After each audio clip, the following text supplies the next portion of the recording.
Welcome to a Pulp Event podcast, brought to you by the Pulp Net, your link to the online world of the pulp magazines for over 25 years. Learn more about the pulp magazines through articles, blogs, bibliographies, links, over 100 episodes of this podcast, and much more at thepulp.net. In this Pulp Event podcast, the co-editors of the Men's Adventure Library, Deis and Wyatt Doyle, discuss those weird men's adventure magazines. The discussion was part of a celebration of the 100th anniversary of the fantasy and horror fiction magazine, Weird Tales. This podcast was recorded on August 4th at PulpFest 2023 in Pittsburgh, Pennsylvania. Wyatt begins. Thank you. Well, we are in PulpFest debt and Mike's debt specifically because he's the one who, it seems it's become almost a tradition now where at the end of a talk he's like, next year this is the theme, like what do you think, you want to do it? And invariably Bob and I will say, well, if we're going to talk about it, why don't we do a book about it? So the book that we're going to talk about today is our latest book. It is called Atomic Werewolves and Man-Eating Plants, and it's available in a hardcover and a softcover edition. And we do have the book's actual release will be next week, so we have a very limited number of advance copies with a special PulpFest imprimatur. And come see us tomorrow and Sunday and pick them up. The theme of the book is the men's adventure magazines of the 1950s, 1960s, and 70s. They cast a very wide net.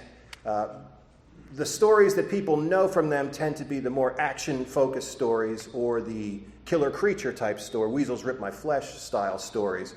But in fact, the magazines were, the goal of the publishers was to simply appeal to a male readership, and that meant including just about anything that was considered to be of male interest.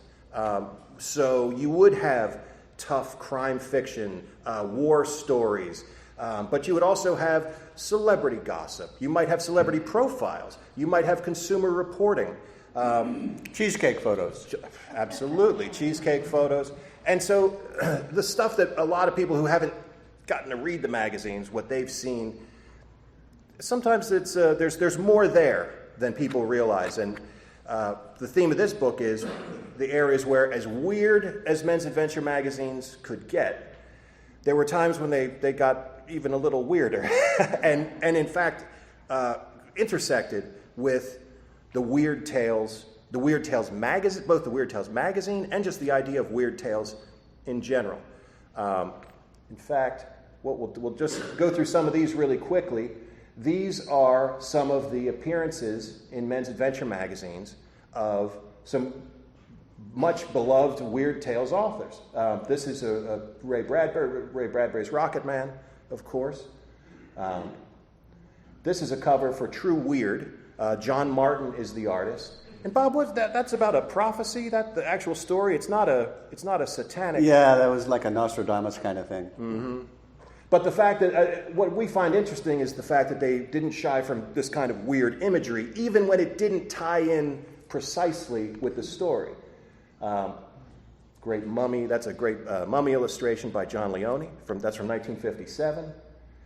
And science fiction was not too far afield for occasionally for men's adventure magazines, as you can see, for this cover of Real War, which is from, let's see, when's that Real War? It's Vic Prezio, 1958. So Real War was not a science fiction magazine, but occasionally they dip a toe. Here's a really, I love this illustration, the Robert Bloch story, The Mandarin's Canaries. Robert Bloch again. Now this is an interesting, particularly interesting piece. This is from Fury magazine, 1961. It's a Robert Bloch story that's titled Curtain Call in Fury, but in fact, our collaborator on this book, Stefan Jamanowitz, has told us that, in fact, this story is Robert Bloch's story Final Performance, which was retitled for Fury, and the artist is uncredited, but we have have no reservations about calling this one for Jack Davis. Jack Davis from EC Comics, Mad Magazine. He's an interesting example to bring up because he's another great representation of a horror aesthetic creeping into men's adventure magazines. And of course, EC Comics alone would guarantee Jack Davis a place in the horror pantheon, but he also did some great horror movie posters. Okay, Bob, tell me about this Man's Life cover. This is from 1962. That's an Earl Norham cover.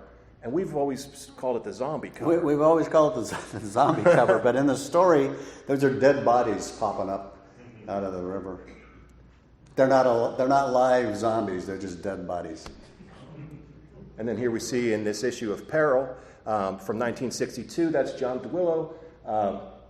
We've got killer robots, and there will be some more killer robots coming tonight. This is an issue, anybody who was at our George Gross talk last year might remember this cover. This is George Gross, it's C from 1962, and that's just to show you an example of that could be a slasher movie poster or video box, and just to show that there was room for that in men's adventure magazines as well. Here are the covers for the new book. That's the hardcover, that's the soft cover. We'll come back to those. Okay, the first story in the book, we're going to walk you through the stories one by one to kind of give you a sense of just how different, what a different selection of subject matter was addressed. So this is Action from March 1953, and it accompanies, it's the cover for the issue that includes this story, The Flag of the Stonewall Brigade. This is from Action Magazine 1953. And it merges, this story merges two very popular men's adventure magazine subjects, the American Civil War and the Korean conflict. It fuses them into a single narrative and then folds in a very unconventional ghost story for good measure. Men's adventure magazines regularly stacked popular elements like this as a way to sort of goose dusty plots. But even so, the appearance of a heroic ghost brigade is hardly typical. Yeah, in the story, that's the Stonewall Brigade, Stonewall Jackson's brigade. The ghosts of that brigade show up in the Korean War to save a group of American soldiers who were surrounded by North Koreans. It's a wild story. And one of the things I learned when I was looking into this one is the Confederate flag, which of course is now so controversial. Yeah. But that is not the flag that the Stonewall Brigade used. And in fact, it wasn't even the flag that most Confederate armies used. But it's become the one that's become a symbol of the Confederacy. But one of the things I really enjoyed about the challenge that Mike Chomko gave us, and I thank him for that again, was looking through. I have over 5,000 issues of different men's adventure magazines, but I don't look at them individually for that. I actually have a pretty good computer database, but trying to find stories that fit the Weird Tales mode. And so I was looking for things like ghosts. I was looking for supernatural. I was looking for science fiction, robots, and things like that. And I was amazed, actually, about how many examples we found. And this one is unusual. The magazine it was in, Action, was published by a guy named Adrian Lopez. And it was a very early men's adventure magazine. Copies are not that easy to find. You can find them, but it's a good collectible. The next story in the book appears in True Weird, which was a men's adventure magazine that did skew a little more toward the weird, obviously. Anybody out there who remembers our cryptozoology anthology, we included this picture and the accompanying story in that book. But it's not that's not the story we're talking about tonight. We're talking about When the Vampire Was Captured. Now, it is definitely unusual to have the way this story operates is it's less of an action piece, and it really is more conventional Gothic horror, which is a little unusual for men's adventure magazines. But I mean, the idea of digging up, it's based allegedly, like a lot of stories, allegedly based on a true incident.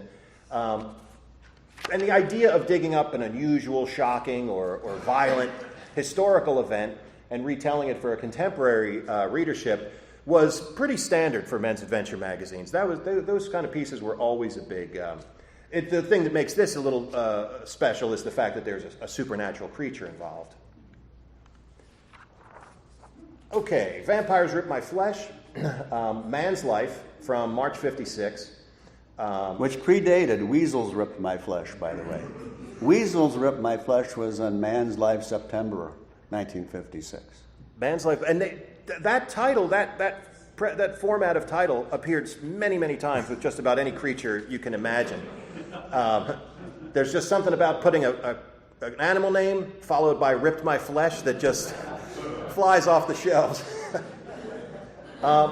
Now, the thing is, while men's adventure magazines trafficked regularly in killer creature horror, it wasn't necessarily viewed or even presented as horror per se. Animal attack stories emerged as an extension of hunting stories and tales of outdoor adventure and survival that are taken to their logical or illogical extreme. I mean, basically, if a creature walked, crawled, swam, flew, men's adventure magazine writers figured out a way for them to organize and attack.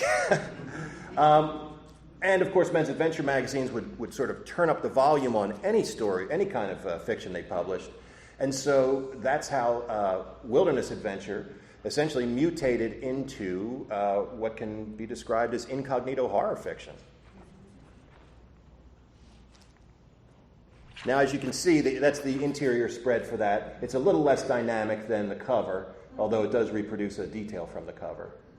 The one thing that we've run into with animal attack stories is often when they include a photo of the animal, it kind of lets the air out of it.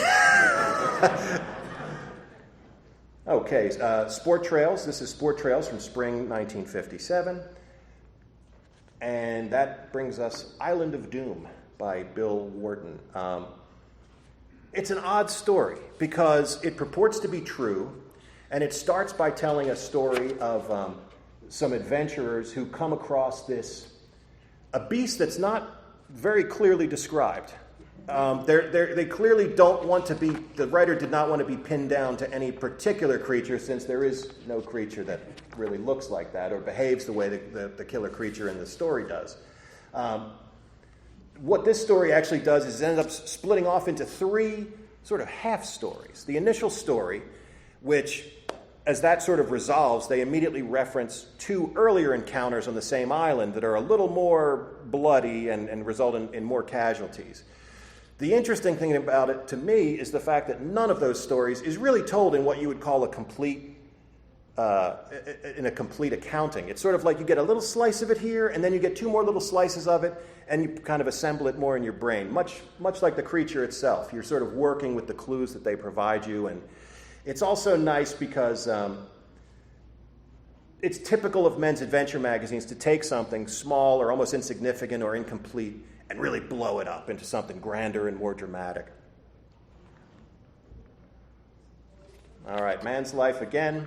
Also Will Halsey again. The Vampires Rip My Flesh is also by Will Halsey, a great artist. He's the one who did the Weasels Rip My Flesh as well.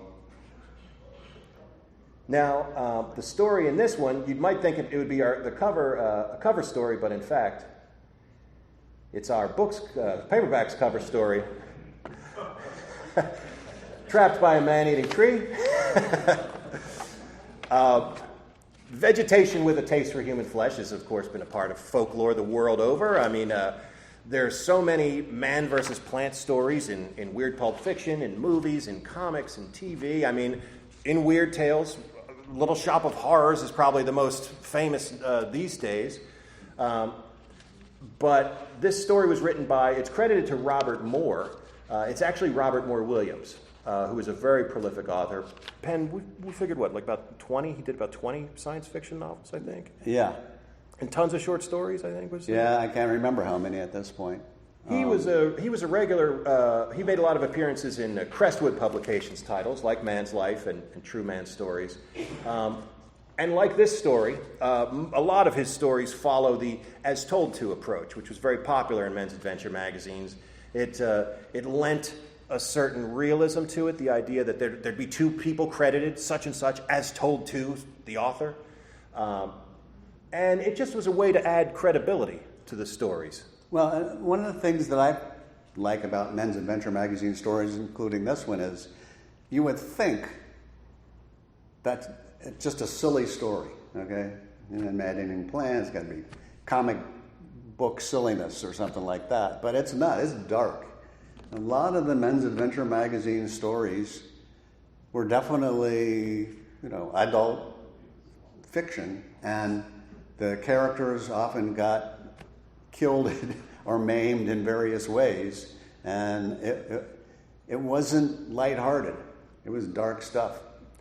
Which is ironic because a lot of people who come to men's adventure magazines today, they're amused by the over-the-top covers or the headlines, and so I think a lot of people presume that it's going to be a very campy experience, and sometimes it is, but never intentionally, which is something that I can't believe. All of the MAM fiction that we've reprinted and the stuff that we've read, you never see. There's never winking to the reader. There's never any kind of camp. Which, I mean, they're committed. It's committed all the way. No matter how outrageous, they're committed. Cavalier magazine, which brings us to one of the strongest men's adventure connections, which is their reprinting of Manly Wade Wellman's The Song of the Slaves. Song of the Slaves first appeared in Weird Tales in March 1940. One of many Weird Tales stories that made it, drifted into MAMS eventually. Manly Wade Wellman is a little unusual a writer for men's adventure magazines. However, this is a story that turns on a theme of well-deserved comeuppance, which I think would have made it a very appealing choice to men's adventure magazine readers. There were certainly plenty of stories about characters who exacted some sort of vengeance, whether it ended up well for them or if it ended up in death for them. But yeah. And it's also one of the few involving slavery.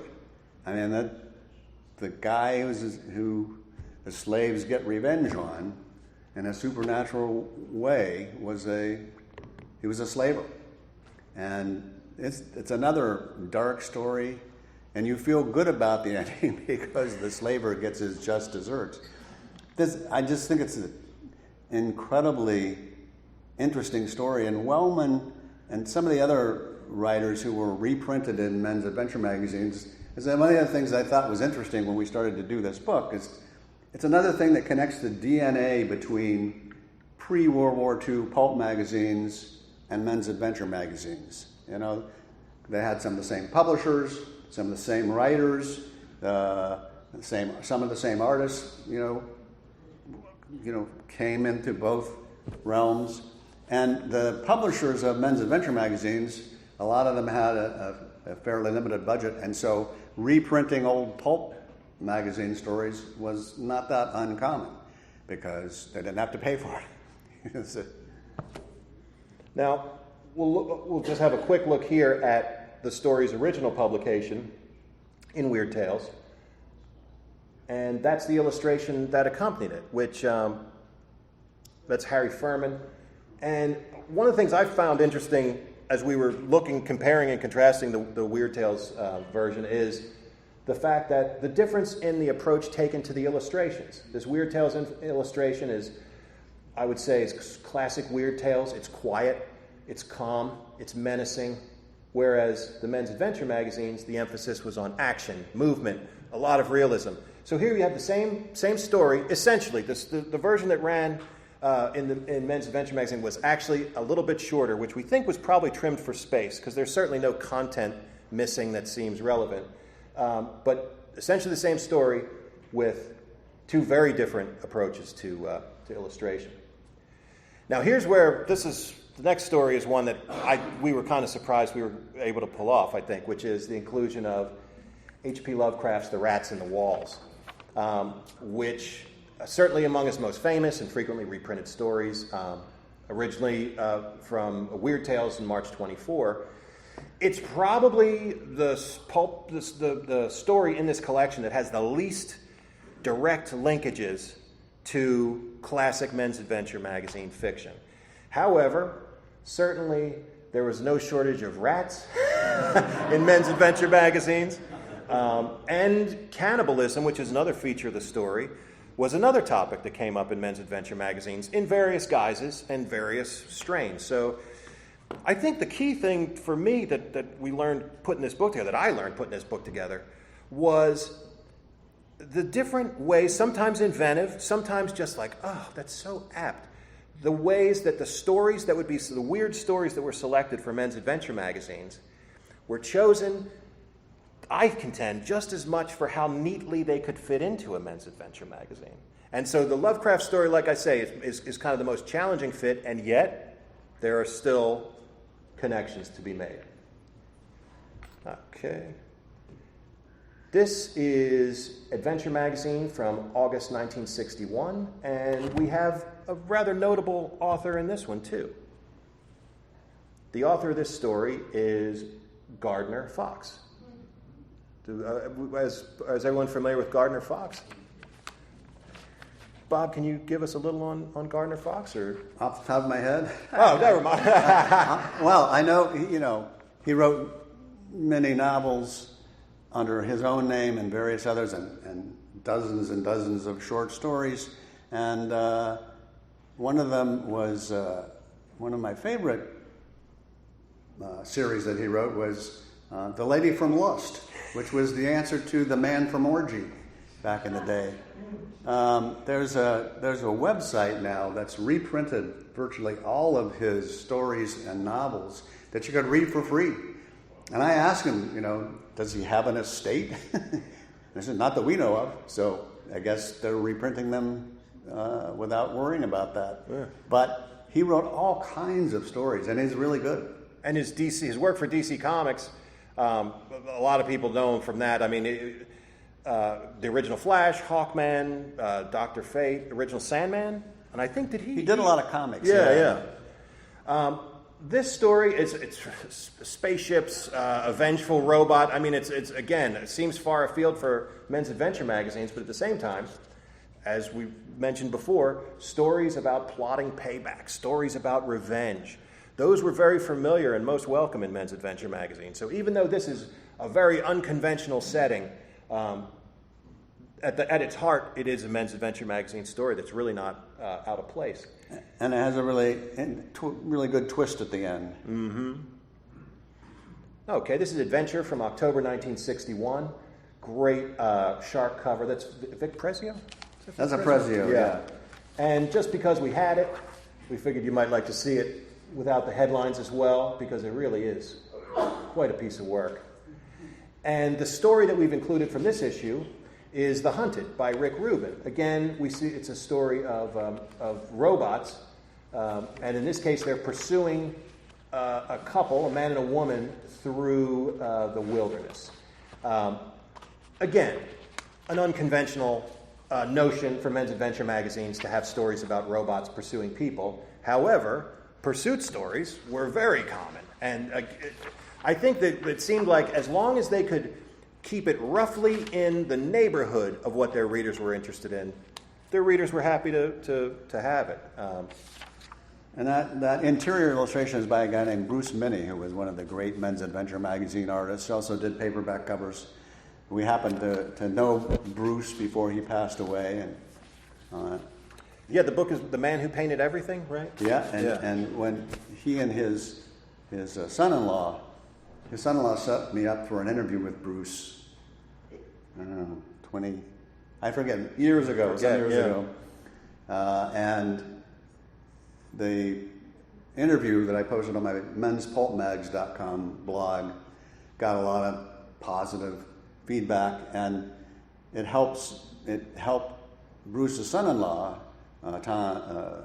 Tom Ziegler.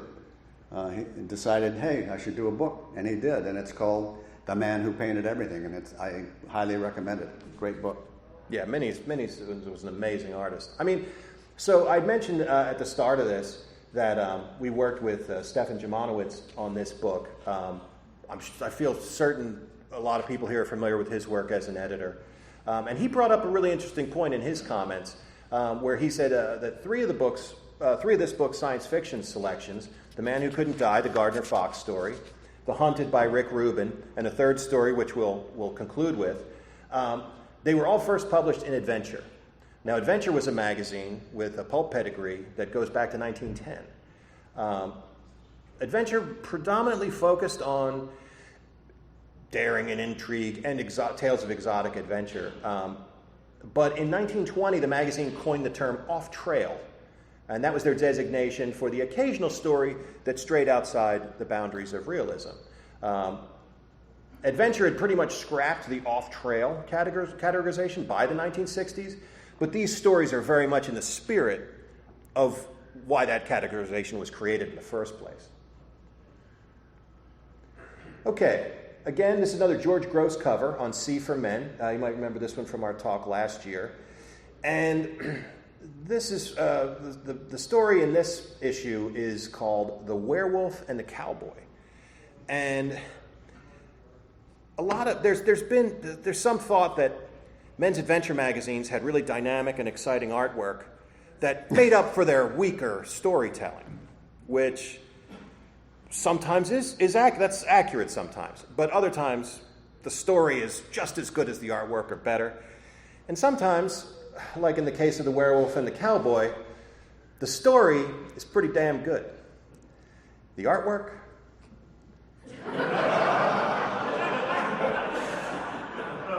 It's not an ideal representation. But it didn't cost the magazine very much to buy. No. Okay, Adventure Life, December 1961. This is a story that's very near and dear to the heart of my co-editor, The Mad Doctor of No Name Key by Peter Eldridge. I mean, I'll say this. This was almost a cover for our book. I said, boy, if that doesn't really just sum it up. But this is, again, based on actual events that have become notorious in the Keys. Legendary in the Keys. I lived near Key West and been there for several decades. And down there, Count von Cosel. I'm sorry. I should say, just to give you a premise of the story, it was this count who had a morbid desire. He claimed to be a count. Oh, right, claimed to be a count, had a morbid desire for this young woman who really didn't seem to hold him in any particular esteem. It was a young Cuban woman who was, I think she was 20 when he first met her, maybe 19. Anyway, he came from Germany to the Keys, claimed to be both a count and an expert in x-rays. And the Key West Hospital at the time, which was fairly small, as Key West is, they hired him to do x-rays. And Hoyos came in, and she was having trouble breathing. Elena was having trouble breathing. He did some x-rays, and he fell in love with her, became obsessed with her. He decided he was going to, what she had was tuberculosis, by the way. He told her he could cure her tuberculosis with x-rays, which is not true. Can't do it. But he gave her x-ray treatments, probably hastened her demise. After a couple of years of knowing her, he courted her, but she already had a husband. He courted her, and she died. And that didn't stop the count. No. After she died, he went to the family and said, I want to build a special mausoleum for her in the Key West Cemetery. And they said, okay. So he hand-built this very elaborate mausoleum for her. They put the casket in, and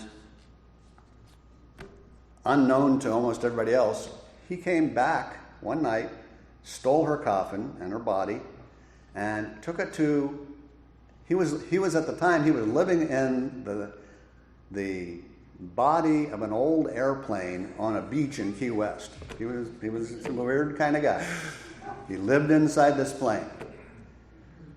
Put her body in the plane and kept it there for years. And he believed and claimed later that he could bring her back to life with its magic combination of various kinds of chemicals and with electricity. So he kept her body in there. He didn't tell anybody about this.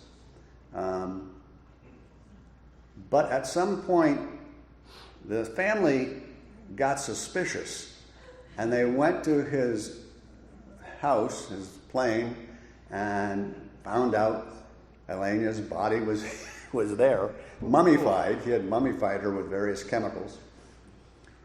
He was arrested, and it actually became this big cause célèbre. It made nationwide news, and there was a faction that thought of him as this romantic hero. It was the love that couldn't die. He just loved her so much he didn't want to let her go. He got acquitted, much to the dismay of the family. Although the family made sure that after he was acquitted, they buried her body in an unknown spot so he couldn't find it again. So after that, on another night, he pulled up stakes, hooked his plane to a truck, and went up to mainland Florida, where he lived into the 40s. I forget what year he died, but before he died, he wrote his own story of Elena and what he did with Elena in Fantastic Adventures magazine. Do we have a slide of that? No, we don't have that one. The pulp magazine, Fantastic Adventures. He wrote his own story, and he made himself seem like a hero, and that if they only would have let him keep her, he would have brought her back to life again. So they really screwed up. Oh. Then when he died, the cops went into his house because he'd been reported missing, and he hadn't shown up anywhere for a long time. They went into his house in Crystal Springs, I think it was, and they found another version of Elena that he had made with wax and paper. And in both cases of the body of Elena, after they found her in Key West and took it away from him, and the case of that one that he had built in Crystal Springs, there was biological evidence that was disturbing, and that didn't make the news. A deeper connection that But they made. that story of Count von Cosel and Elena has been repeated in a number of different magazines and a couple different books. And in Key West, it's so famous there that a musical was written about it. And it was actually a damn good musical. I went to see it. It was great. Dig, dig, dig, dig. Okay, this is quite a cover. Again, this is not the story in question. The story we're looking at is Her Body Belonged to the Devil by George Venner, Man's Look, December 1961.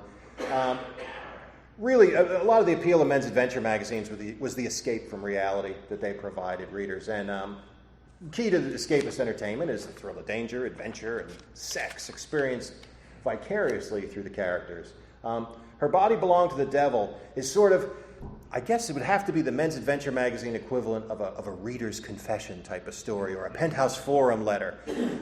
The thing that sets it up, that makes it worthy of inclusion here, is the fact that the hot pickup that our protagonist connects with ends up taking him to a black mass that just starts getting crazier and crazier as the fellow Satanists converge. And the story's written in a very heightened style, just packed with exclamation points and scare quotes. But it's a fun look at how Men's Adventure magazine would take basically a sex story and find ways to add a little something to it, add additional elements of danger.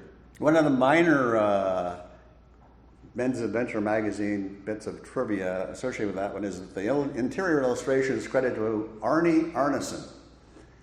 And you find his name in a number of different Men's Adventure magazines credited as the illustrator. But if you try to find out who Arnie Arneson was, there was no artist named Arnie Arneson. There was an art director named Arnie Arneson who worked for one of the Men's Adventure magazines. And what we've basically hypothesized is that, because you'll find the images aren't consistent. You can see one that looks, that I've seen a number of them credited to Arnie that I'm sure is Howell Dodd, and some others I know the other artists. In the Lawrence Block book we just did, one of the illustrations credited to Arnie Arneson is very clearly the work of two different illustrators sort of stitched together. So right. That's really what got us being like, who is this Arnie Arneson? What's going on here?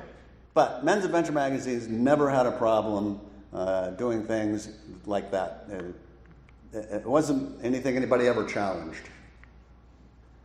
All right, this issue of Peril, this is from December 1961, and it actually is the cover story for the story we've included in the book. The story is called Their Bodies Glowed with Fire. It's by Dane Marshall. It's an unusual one, both because, obviously, it's an alien and a cowboy, which is hardly typical. But there are a couple of aspects of this story that are kind of interesting. For one, it's told in the first person by a Native American character called Joe Rainwater. It's a Native American protagonist is unusual for men's adventure magazines, but men's adventure magazines did tend to root for the underdog. So my guess is that they saw a Native American cowboy as a good underdog character. It's also a little unusual because the fact that it is being presented as a first-person story, they didn't use their beloved as told to, which would have made this story of a cowboy's intimate relations with an extremely sexy alien woman from another planet. It would have brought a little more verisimilitude to it, I think. And of course, the flying saucer craze of the 50s was still going quite strong through the 60s. As you can see, that's the interior illustration. Still a great illustration, but the color version really knocks your socks off. Okay, Theodore Sturgeon, of course, looms very large. Another Weird Tales author who appeared in men's adventure magazines. And this is Men from April 1962. And the story, Sturgeon's story included here is called The Blonde with the Mysterious Body. And it's a story of voyeurism, which was certainly a popular subject in men's adventure magazines. And like a lot of the voyeuristic stories in men's adventure magazines, it has a dark twist at the finish. Something that Stefan Jamanowitz brought up in his comments, which I thought was quite interesting. This story was originally published in Galaxy magazine. And, of course, Galaxy, a science fiction magazine. In Galaxy, the story was called The Other Celia, and this was the illustration that accompanied it. Stefan made the point that I think is interesting, and I think it's apt, that although men's adventure magazines didn't necessarily rewrite stories that they were reprinting that came from other types of magazines, what they could do was, as we saw with the Manly Wade Wellman piece, they could create an illustration that was more in keeping with what readers expected from a men's adventure magazine, or they could change the title. Obviously, The Other Celia is a great, mysterious kind of title, but The Blonde with the Mysterious Body is far more something that you'd find in the contents pages of a men's adventure magazine. That one's one of the most reprinted stories, too, by Sturgeon. By Sturgeon, yeah. Okay. I don't even know how anybody could walk away from this issue on a newsstand. I mean, there's so much deep weirdness going on here. I mean, okay, the artwork is by Sidney Shores, who did a lot of comic book work. But I'm just, since I first saw this cover, I've been trying to imagine what would I make of this if I saw it in the news. I mean, what is going on here? It's so unclear what's going on, but it's hypnotic. Is it a voodoo ceremony? I mean, is it a sex rite? Is he having a nightmare? I mean, it pulls you in, and that was the job of the covers. That's the job of the illustrators. The story itself is definitely unusual. Foul play. It's told. It's another first-person narrator who works chopping the heads off of chickens. And as he's chopping away, he's fantasizing about a life he might have if he could just get that pesky wife and mother-in-law out of his hair. I'll say no more, but if the illustration holds any appeal for you, I think this story would be. And it doesn't turn out well for men, as you can tell. No. Okay. Peril magazine, September 1962. The cover story, Strange Cult of the Vampire Tarantulas by Rick Manners. It's part of a long men's adventure magazine lineage. Tales of explorers, treasure hunters, adventurers who venture into uncharted territory and are confronted with greater and more terrible dangers than they could have predicted. It's also a story that is part of a continuum in men's adventure magazines.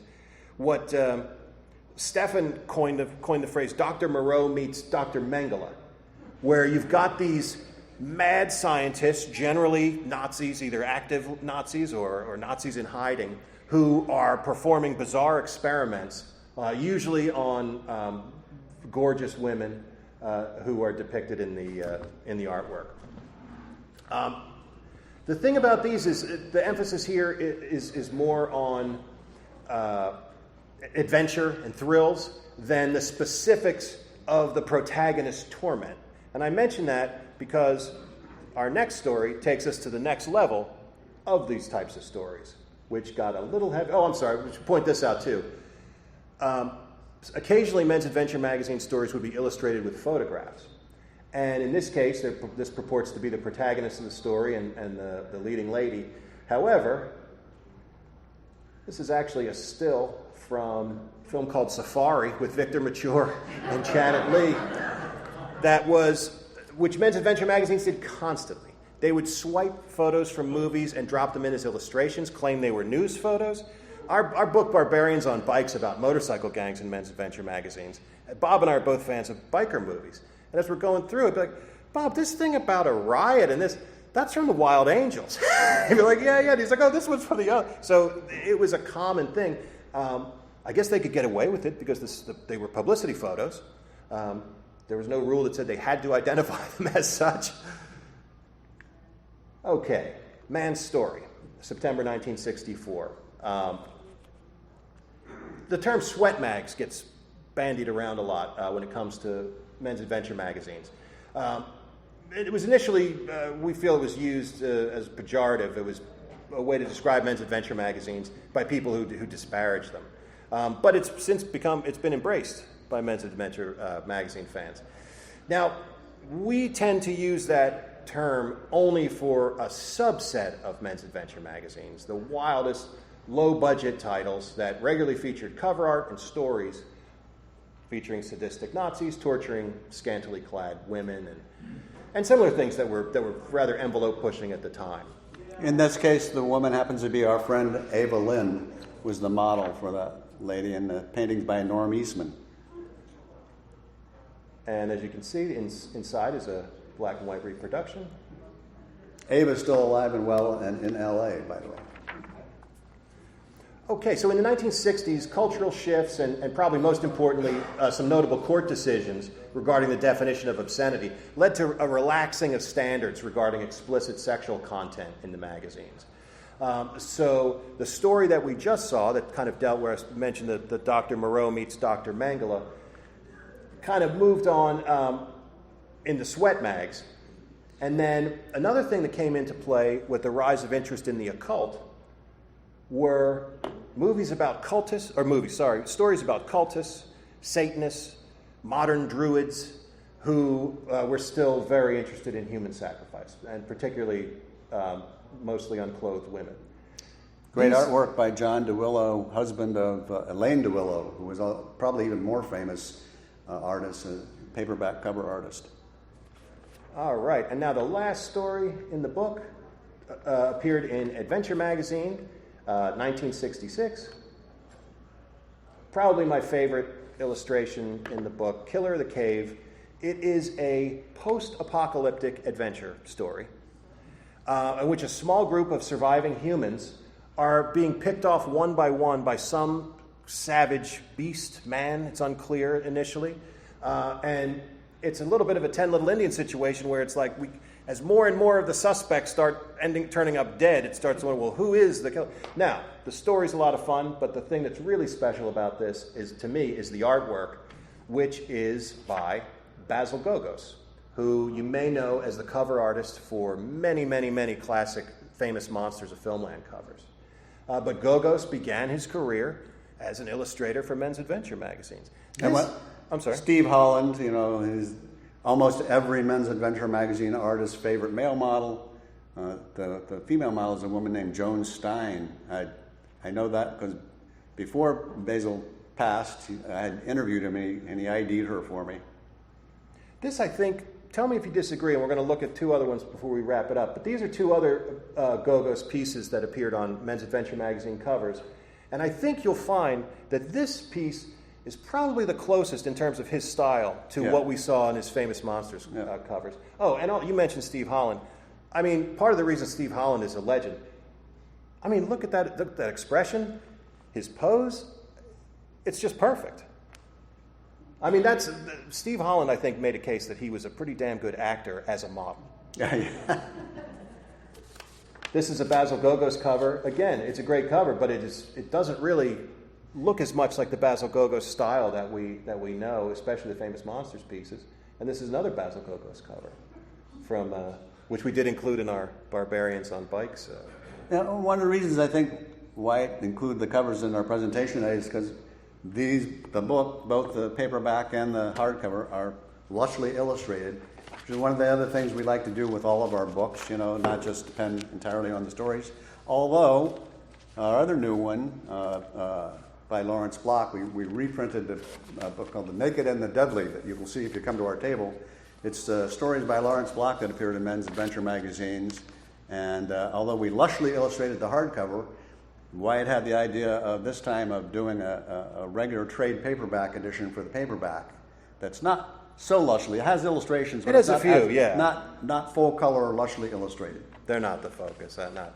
Well, thank you so much. I mean, I don't think we have time for questions, unfortunately, do we? Yeah, okay. If anybody has any questions, we'll take them. We may or may not be able to answer them intelligently. See, I guess our talk was definitive. Thank you all. Thank you. Thank you very much. You've been listening to a Pulp Event podcast, brought to you by the Pulp Net, your link to the online world of the pulp magazines for over 25 years.